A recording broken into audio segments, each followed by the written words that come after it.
Me preguntó un niño qué es la hierba, trayéndomela a manos llenas.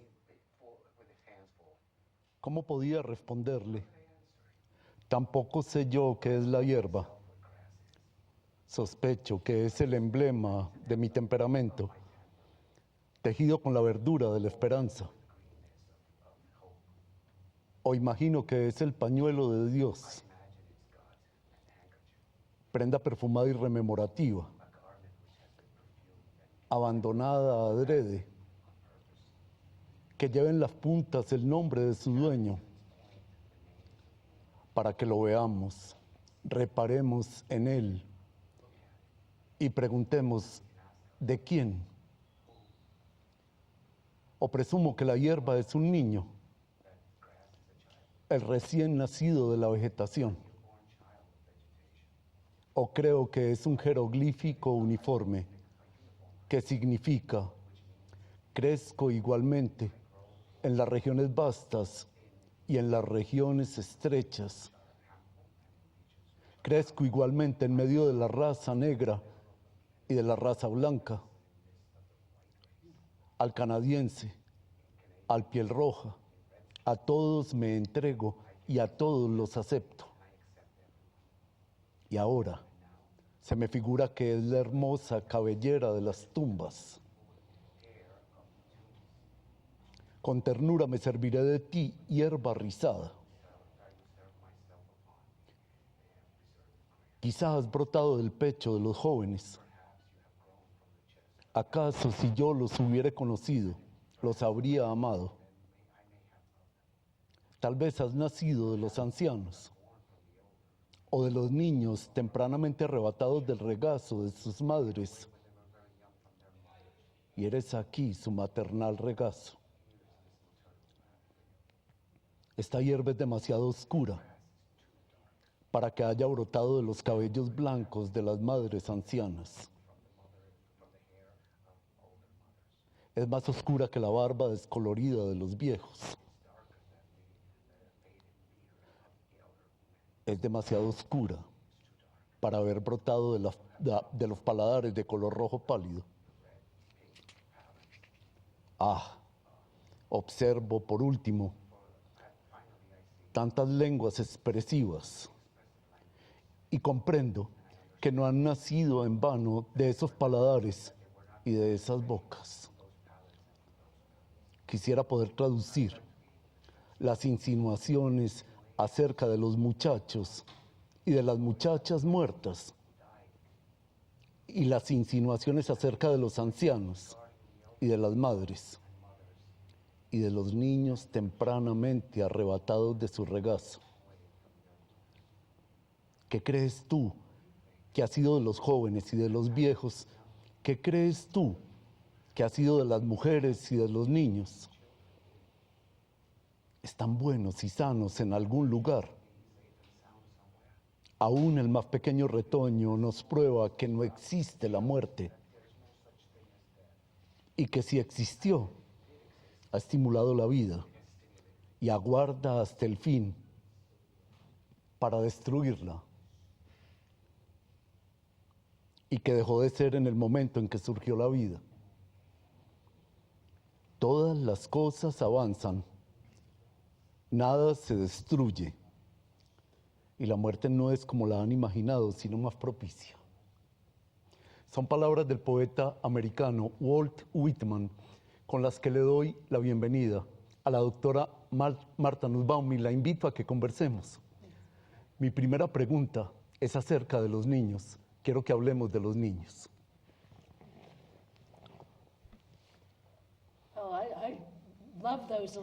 Me encantan esas líneas porque yo creo que capturan algo acerca de los niños, sobre los poderes de su imaginación. El niño va a ver al mundo y va a pensar, oh, ¿qué es esto? Y hay esta gran curiosidad, ¿es esto así o es esto así? Y hasta que ellos se vuelven un poco más estrechos en mentalidad, lo que va sucediendo con la educación, ellos empiezan a tener esta curiosidad maravillosa, que es un activo tremendo para la democracia.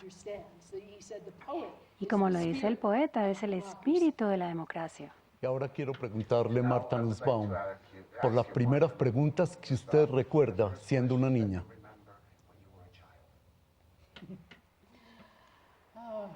Oh, Dios. Yo tenía todas estas muñecas y mi primer juego siempre había una historia, porque a mí me encantaban las historias y antes de que yo pudiera leer, yo siempre estaba contando historias, así que yo creo que mi primera pregunta es, ¿qué va a sucederle a esta muñeca? ¿Va a encontrarse con la felicidad o algún tipo de tragedia terrible? Y debo confesar que yo era fan de la ópera cuando yo tenía 6 años, así que yo siempre pensaba que mis muñecas iban a encontrar una tragedia terrible. Me encantaba lo de Rigoletto, así que yo creo que yo tenía preguntas que algunas veces llevaban a la dirección de la tragedia, pero eso también es bueno porque se entienden las vicisitudes de la vida y te vuelves curioso con respecto a la forma en la que la suerte puede operar en la vida humana. Y yo creo que ahí fue donde empezó la dirección de todo mi trabajo, mi obra. Sí, ahí esto, Marta Nussbaum. Suele tenerse una imagen idílica de la infancia. A veces se cree que es una edad de la felicidad sin sombras. Y ahora usted menciona y asocia la palabra infancia con la tragedia. Quiero preguntarle por su primera experiencia con el dolor.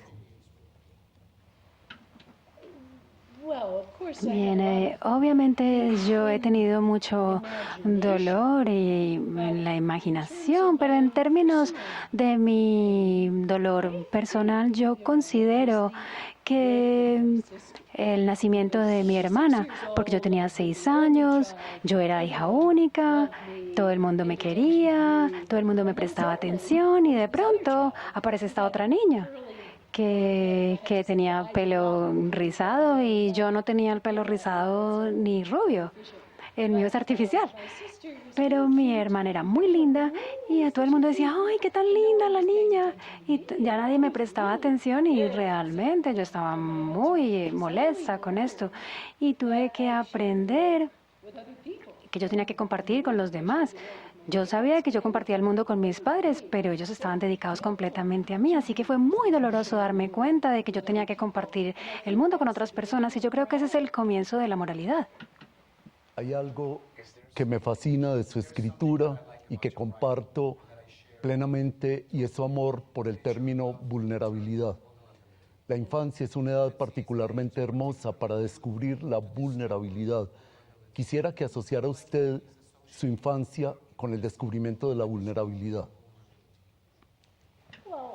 Bien, yo creo que los niños la descubren inmediatamente porque ellos salen del útero, del vientre, y donde les dan todas sus necesidades y se las satisfacen y llegan a un mundo que es frío, que no satisface las necesidades inmediatamente y hay que llorar para obtener lo que se quiere. Así que yo obviamente no recuerdo esta parte de mi vida, pero yo sé que yo tuve el dolor del hambre y de querer atención y no recibir inmediatamente.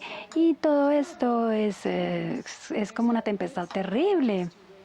Hay muchos psicólogos buenos Daniel Stern, por ejemplo, y él decía que hay se siente como una tormenta el hambre, porque todo tu ser está envuelto en este dolor de necesitar algo, y aún así te das cuenta que de repente tú dependes de las personas que están por fuera de ti y no lo controlas. Y obviamente los niños tratan de controlarlo, quieren que sus padres sean sus esclavos, pero después ellos se van dando cuenta de que así no es como funciona el mundo. Me conmovió realmente leer en las primeras páginas de su libro Paisajes del Pensamiento, un relato. Ese relato apunta a la experiencia de la muerte de su madre, estando usted en el extranjero, desarrollando su vida de filósofa y de conferenciante. Ese relato es muy conmovedor porque es el encuentro inesperado con la madre muerta. Ahora, en lugar de evocarle ese momento, la quiero invitar a que hablemos del rostro de su madre. Bien, yo la recuerdo ahora y de una forma casi en la que nunca la vi, porque yo tenía fotografías de ella en mi casa, una mujer muy bonita, y en el momento en el que yo me acuerdo de mi madre, ella no era tan bonita, aunque aún lo era, pero yo recuerdo que era una mujer muy bonita, una mujer joven muy bonita. Y hace poco di una conferencia y ella fue y yo estuve en la biblioteca y traté de encontrar el anuario para ver las fotografías originales de su cara. Pero también recuerdo la cara o el rostro cuando ella estaba muerta en el hospital y yo llegué allá justo después de que ella había muerto. Y ella quería verse bien todo el tiempo. Era muy importante para ella su imagen y mostrarle a los demás que ella se hacía cargo de su apariencia. Así que aún en el hospital ella se encargaba de que alguien la maquillara, le arreglara el pelo.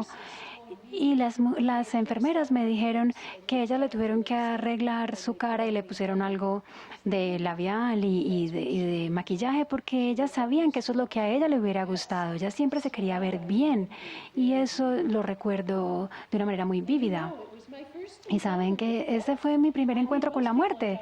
La mayoría de las personas lo encuentran de una forma, en una forma más temprana y yo lo viví en 1991. Y yo nunca me había encontrado con la muerte, nunca había tenido una relación tan cercana. Mi papá se murió un poco antes, ellos estaban muy cercanos en edad, así que yo fui muy afortunada de que mis padres vivieran mucho tiempo y que tuvieran unas vidas largas, Si muy longevas. Marta Nussbaum está el llanto, los gritos y las palabras, quiero preguntarle por su encuentro con las palabras. ¿Quién le donó a ustedes las palabras? Las palabras, cualquiera o algunas palabras en particular. Bien, yo creo que al principio de mi vida me encantaban las palabras y saben, siempre antes de que pudiera leer me encantaba jugar con palabras y yo llevaba libros, aunque no pudiera leerlos. Yo considero, mi hija es muy parecida a mí en esto.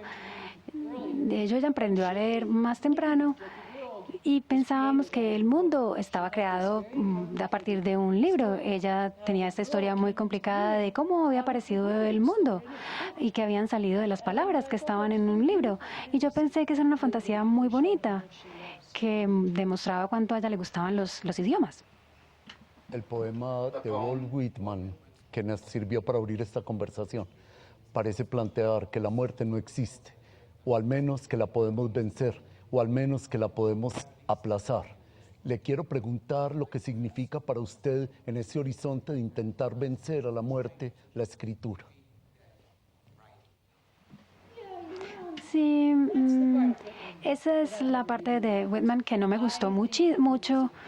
Yo pienso que él es un gran poeta y con respecto a la vulnerabilidad humana, pero de repente él dice, pero no importa, porque todos hacemos parte de este hoyo cósmico y que todos somos eternos. Y yo considero que eso no es cierto para la experiencia humana, porque sin importar lo que sea verdadero para el universo, sí importa que este individuo deje de existir.